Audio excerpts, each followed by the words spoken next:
такой интересный, блин. Ну что, ребята, закончили мы погрузку вином, блин. Офигеть можно. Выехал в 14:40. А не... Блин. Погрузка сама занимала бы 20 минут вообще. Сначала, говорит, контейнер не подходит. У вас неправильный контейнер. Я говорю, как неправильный? Вот мой контейнер. Говорю, как? А если откроете там тот же номер? Я говорю, ну конечно тот. А какой же там может быть еще номер, как не тот? Окей, потом говорит, надо ждать бумаги. Экспортные. И, короче, я 2 часа 40 минут ждал. Но я уже не стал ждать 3 часов, потому что этот пейджер пипикал. Да, так бы 20 минут я еще мог сделать 3+9. Но не суждено. Как бы не суждено. Ну что поделать. Загрузился в итоге, все быстро, оформил, сфотографировал, бумаги засунул, отослал. Еще тут в Бельгии, я не знаю, отвратительный интернет. Я не могу толком ничего написать. Не уходит письмо и не уходит. Не уходит и не уходит. Понимаете? Я, блин, закачиваю видео, оно тоже качается медленно, блин, лишние гигабайты только истратил, потому что зависло. И не туда, и не сюда, и не туды, и не сюда. Ну, загрузили по полной, там, я так понимаю, что-то в банках, типа Кока-Колы, да, там вот это такие вещи, ну, тяжелые всегда. 24 палета. Ну и сейчас 100 километров нам до порта. А потом должно прийти задание новое, в принципе. Я говорю, МРН номер, оно мне показывает, но я уже начинаю его вписывать, потом смотрю, что-то слишком много цифр. Кстати, МРН номер, да, должен состоять, ребята, из 18 цифр. То там она мне дает там 22 цифры. Я думаю, это не МРН номер, это что-то другое. Начинаю дальше копать и вижу там, наверное, МРН номер, потому что начинается 23. То тоже начинался там, ну какие-то там дополнительные, я не знаю. Надеюсь, я правильно им отослал. Может быть, АРЦ, это Дуана, не Дуана вообще. Короче, фиг его знает. Но я думаю, что я правильно отослал. Так, сейчас нам как бы тут надо вот так ехать, но мы не поедем так. Не, ну мы можем поехать, да. Не совсем острый угол. Можно через кольцо здесь повернуть, кстати, если что. В таких случаях частенько кольцом я воспользуюсь. Когда кольцо есть и сразу первый выход с кольца, я часто захожу на кольцо и делаю полный оборот. Вообще интересная такая погрузка. Ну и помог коллеге. Я пока там стоял, оформлялся, коллега что-то пытался доказать на ресепшене. Она ему говорила, что это его проблемы. Но там парень из южных стран, может быть, из Узбекистана, не знаю, но у него английский никакой вообще. Он такой смотрит на всех. Там еще один был парень с Украины, тоже у него по-английски, ну вообще ноль.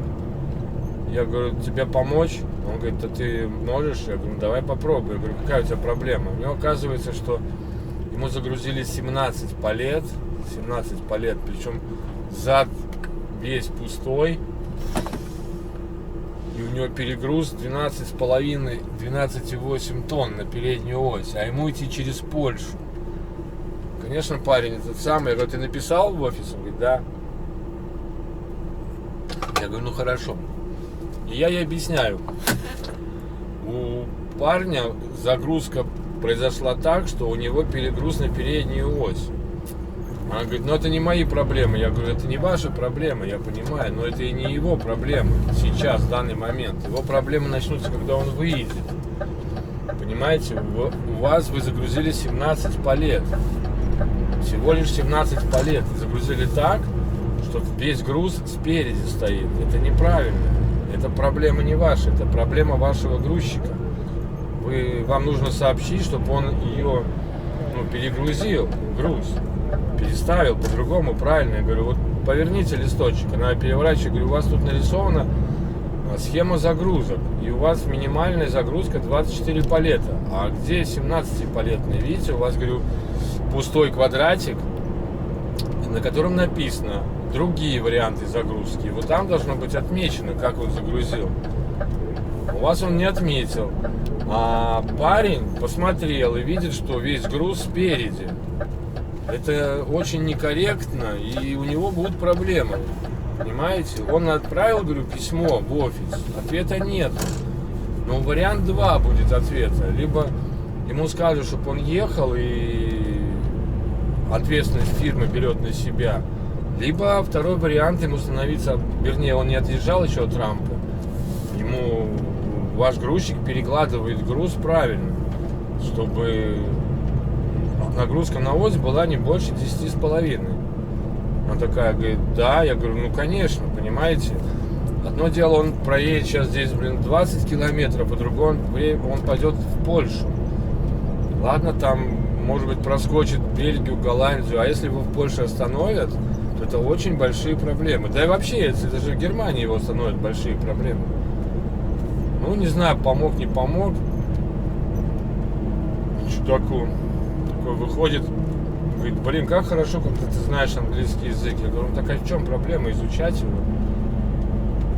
Да, надо вот учить. Я говорю, ну хотя бы вот для таких вещей, понимаете, знание английского языка, оно нужно вам в первую очередь объясниться на пальцах, на погрузке, разгрузке. Вот такие варианты. А основной вариант, вам придется разговаривать с полицией. Если вы не можете полиции доказать, что вы где-то правы, да, то это плохо. Это вам повесят штраф, могут ни за что повесить штраф, вы даже не поймете, за что вам повесили штраф, потому что очень-очень часто я вот знаю, что ребятам вешают штрафы по незнанию, понимаете? Он не понимает, что ему говорят, что у него спрашивают, соответственно, он не может ответить. И вешают штрафы, причем там, где они, не должны вешать. Потому что человек прав. Элементарно. Ты не должен доказывать ничего. Если у тебя какая-то вопросы возникают, да, со стороны проверяющих, вот тогда вы должны доказать, аргументировать, почему так. А вот так просто, как полицейский заходит, вы ему сразу пихаете кучу чеков, и он вообще не понимает, а в чем проблема.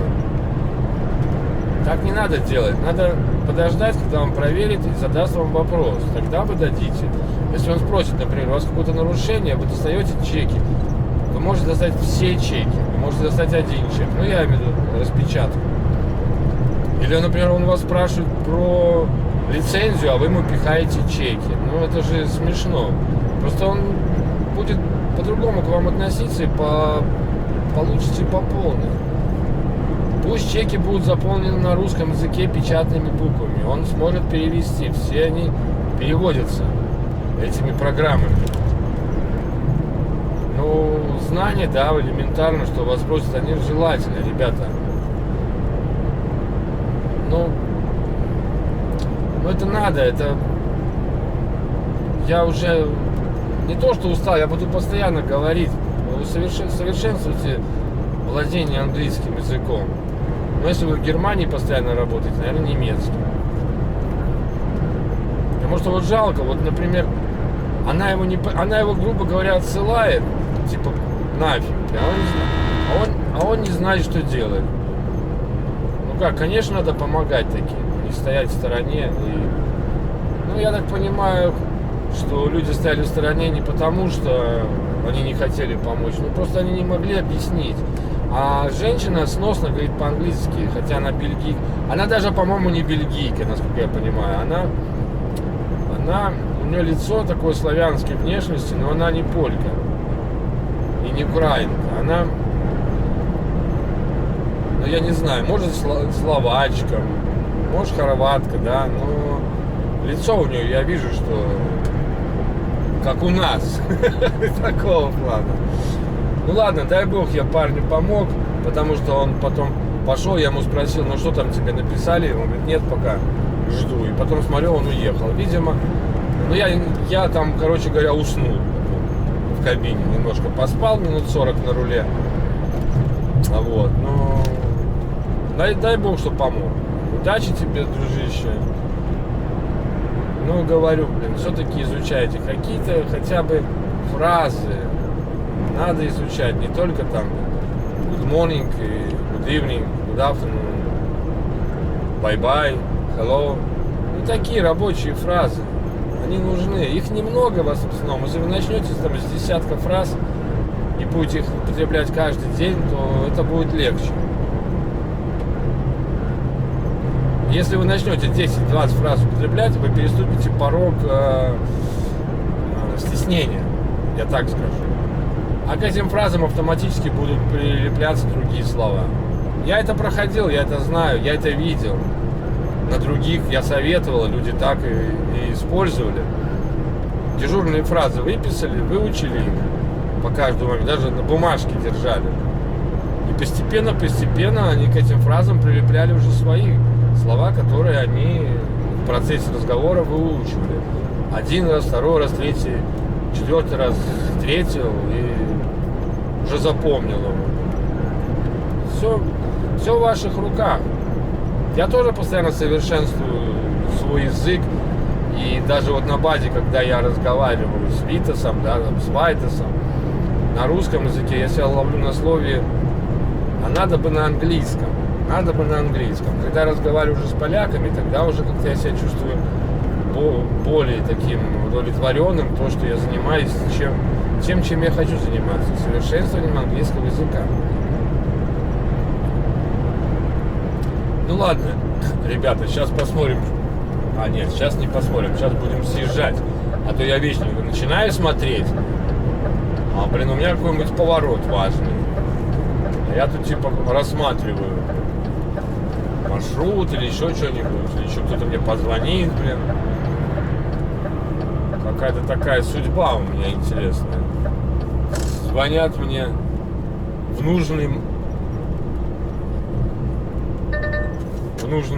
нужный момент, когда не должны никто мне звонить. Звонят или звонят. Да, неважно, суть понятна. Смотрите, какие канистры стоят. Химзавод там, что ли.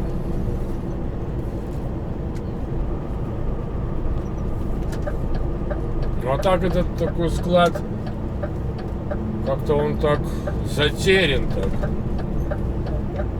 И выезд с него, конечно, тоже интересно. Резко кольцо сразу. Наверное, по встречке надо идти. Было по кольцу и уходить. Но я пошел там на складе, на другом развернулся. О, сколько вышек. Тоже хороший бизнес. На прокат. Вышечку.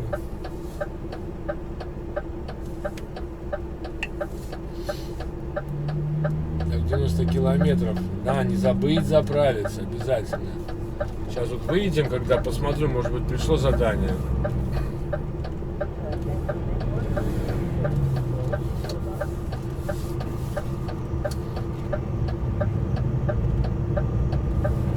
Блин, так сбило меня, конечно, это долгое ожидание с такого графика, с ритмом, можно сказать, так скажем. Ритм рабочий. Нормально выдержал паузу, приехал. Главное, на подачу документов очереди не было. Ну так долго мне там в Лидле эта девушка работает. Так долго. Это просто... Ой. Стоишь, ждешь. Она одна, к ней там подходит со склада. Один, второй, третий. А та другая серебряная блондинка что-то сегодня не помогала ей. Поэтому я понял, что если приезжать туда, надо либо к 7 и быть первым, потому что они 7:30 открываются, либо вот уже тогда после 8. Я приехал, я был второй. Там люди ждали, два голландца ждали. Что-то у них там груза не было, по-моему, что-то такое. Один после меня зашел, один для меня был. Но они ждали именно... С документами все в порядке, груза, по-моему, не было там, что-то такое. Не готов был груз. Она им сказала, ждите, типа. Вот. Так, а что у нас по берегу было по скорости за городом? Я так и не посмотрел, хотя надо было посмотреть, конечно. Сейчас посмотрим. 50-90, 90. Ой, нет у них там типа различия получается, как Германия.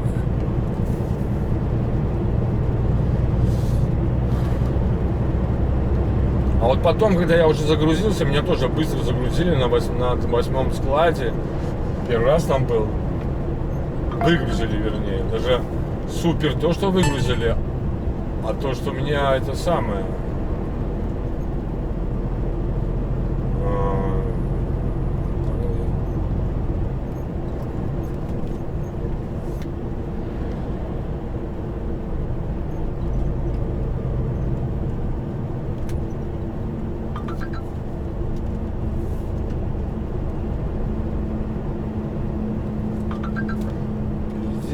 Камера.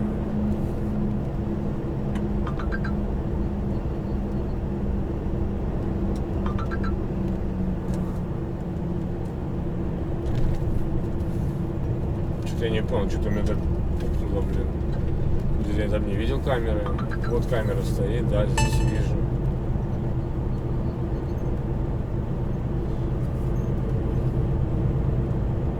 Пришел уже с этой с выгрузки, короче. Блин, и она там сидит, люди стоят, я уже не выдержал.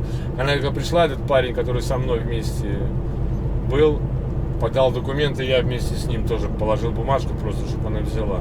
Чтобы быстрее все это было, потому что, ну реально, долго.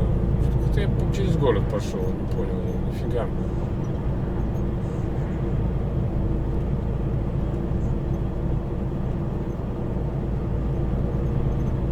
Я уже не помню, я разве тут ехал? Детки, конфетки гуляют. Нет, я, по-моему, не ехал через город, я ехал по трассе. Там ушел. А, там ремонт, блин, да.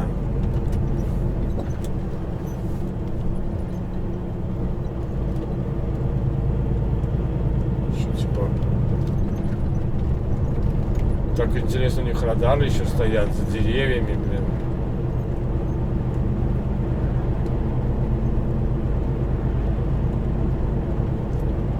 Спрятались за кронами деревьев.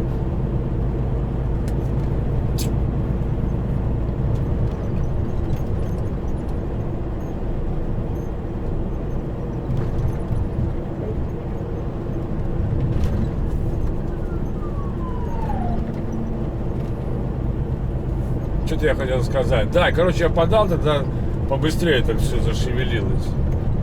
Главное встать, не то там такой вот на Лидле бардак, либо надо машину поставить очень далеко и идти, блин, пол территории. Либо ты будешь себе мешать. Но я поставил, так смотрел, чтобы понимал, что мешаю. Но там ребята выгружались или загружались, водителей не было. Если меня выгружали первый раз, всегда там обычно сама погрузка, сама выгрузка. Тут на меня напали, блин, 4 поляка.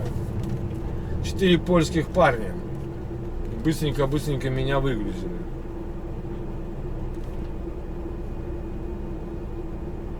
То эти там загружались. Я поставил, но я так следил за ситуацией.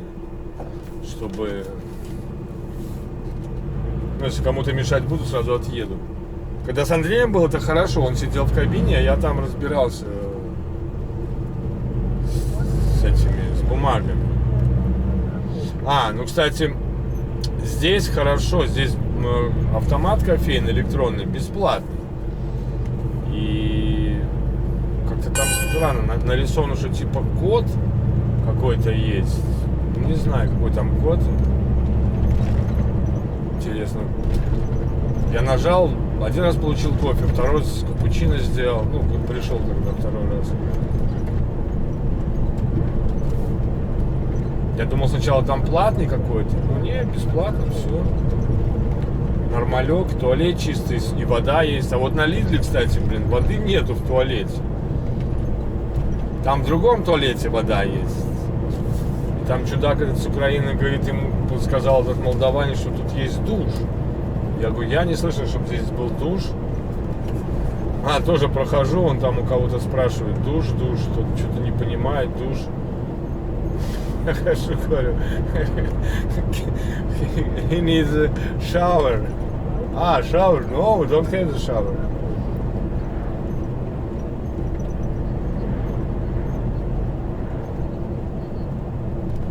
Так что обманул себя молдаван. А как это молдаван? Рома звали, что ли? Я уже забыл. Давно его не видел. Думал, если я у них буду выгружаться, я их там конфетками бы угостил. Наташу, ну их там всех, там нормальные ребята работают. Но меня послали на другую. Этого руководителя, как там его звали, я видел. Ну их там бригадира и то он там. А вот их ребят не послали меня к ним.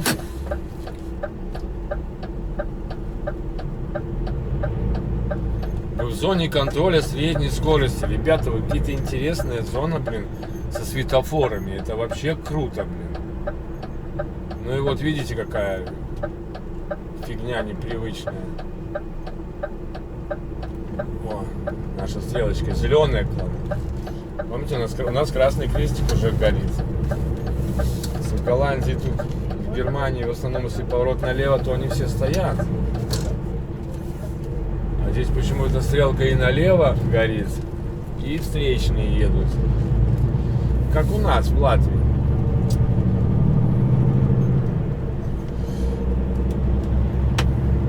Так что вот так вот проходит мой день. До границы нам, не знаю, километров 70, наверное, да? Сейчас глянем. Вот маршрута, справка маршрута. Пограничный переход. Нет, 30 километров, друзья мои. 30.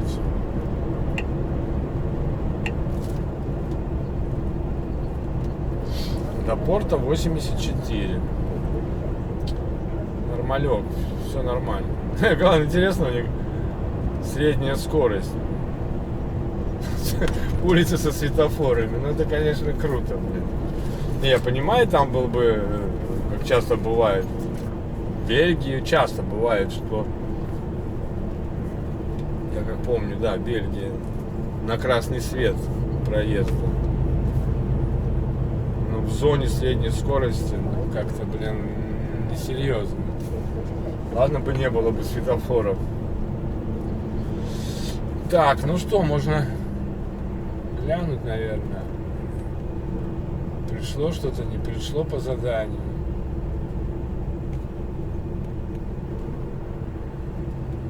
Нет, пока еще нет.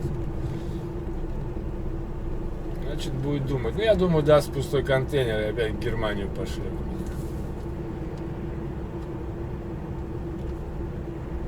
Потому что уже 3 часа. Вряд ли мне что-то дадут здесь.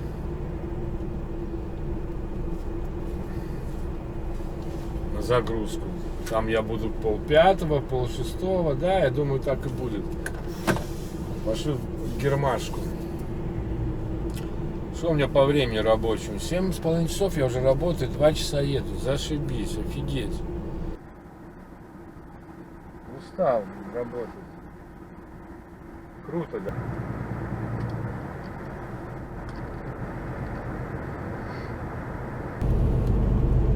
Знаете, ребята, сейчас еду так по интересной дороге такой,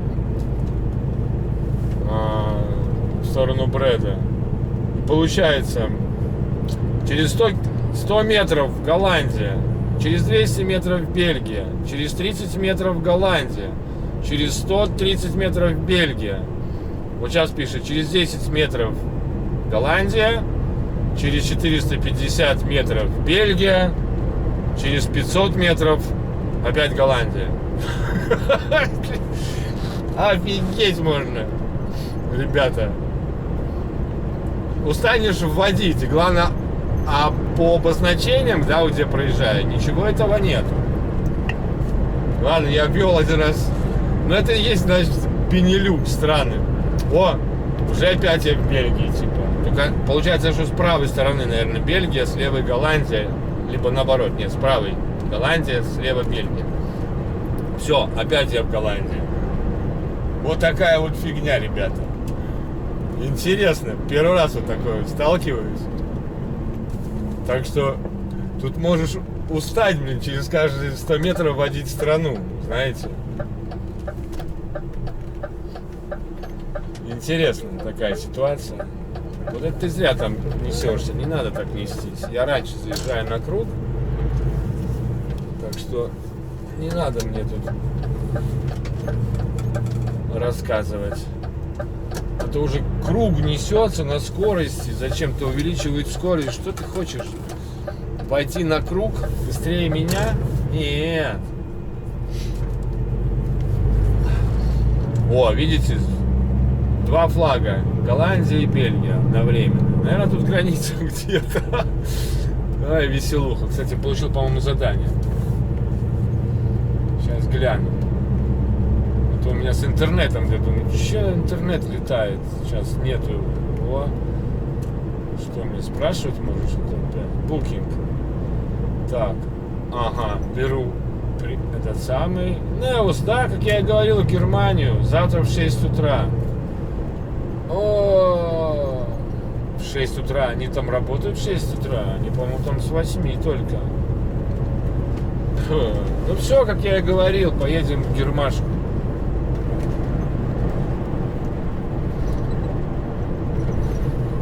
За конфетами, ребята. Да.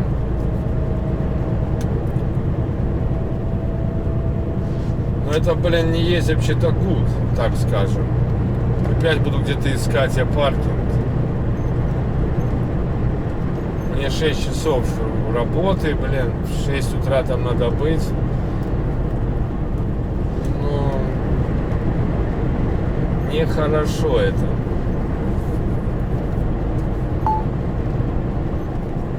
Это худший вариант, который я думал. Так скажем. Из всех вариантов, которые мог быть, это был самый худший. Ну вот он... Нет, я не плачу, не, нормально, все в порядке. Просто время такое будет, что я буду ехать и искать паркинги. Понимаете? А Неус это не через район базы. Туда я не поеду. Не, я могу поехать туда, где я стоял в Неусе, когда с Маратом встречался. Могу туда поехать. Могу поехать там, где я от Арвида стоял.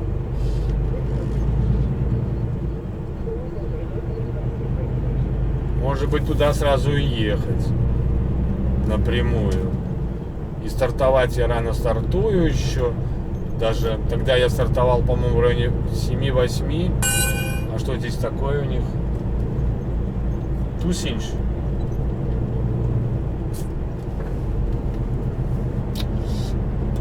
Ладно. Как есть, так есть. Что поделать? Ну ладно. Дюссельдорф.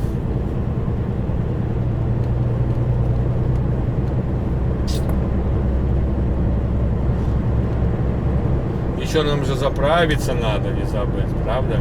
Правда. Ой, как далеко мы будем ехать. А вообще посмотрим, не будем особо торопиться, потому что я пойду, я еще не знаю, что у меня в это время с контейнерами. когда я сдам контейнер, получу контейнер, вот тогда я уже буду, когда заправлюсь, вот тогда я уже примерно буду знать, что там и как. Правильно? Правильно. Все, едем и не переживаем.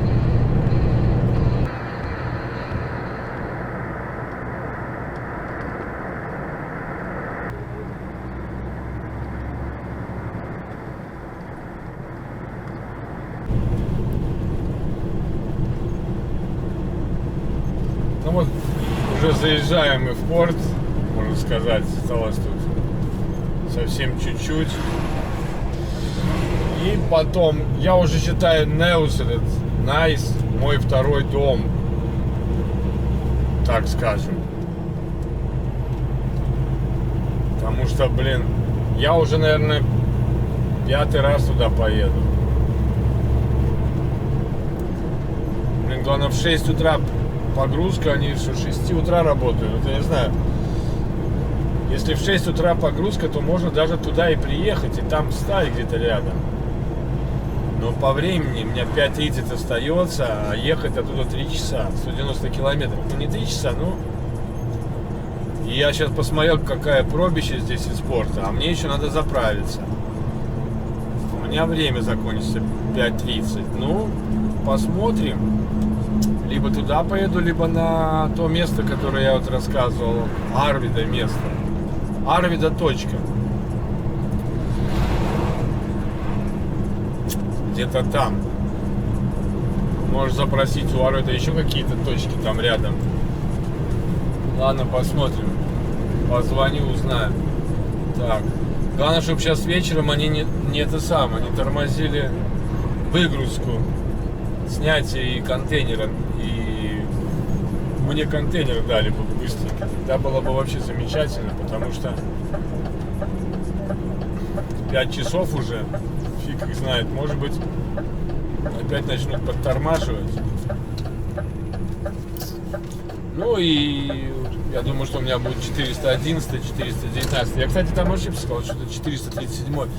Нет, там есть 137 и 139 сдача приемка.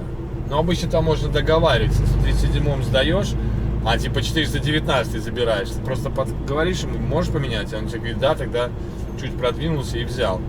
А так надо на 419 ехать. Кстати, там второй выезд есть. Еще надо узнать, что там и как. Там, по-моему, тоже можно выезжать, но тогда ты выезжаешь с другой стороны, по-моему. На другую дорогу выезжаешь. Надо как-нибудь будет проверить. Но мне, блин, мне надо на заправку будет. Сегодня не до проверок.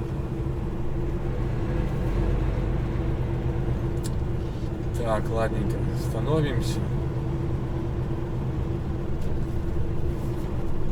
Где мы встанем? Мы встанем вот здесь. Да, с открытыми дверьми. Ковыряется дружок, коллега. Кстати, тут во вторые ворота можно заезжать. Очень даже, кстати, качественно получается. Все, приехали. Пойдем оформляться.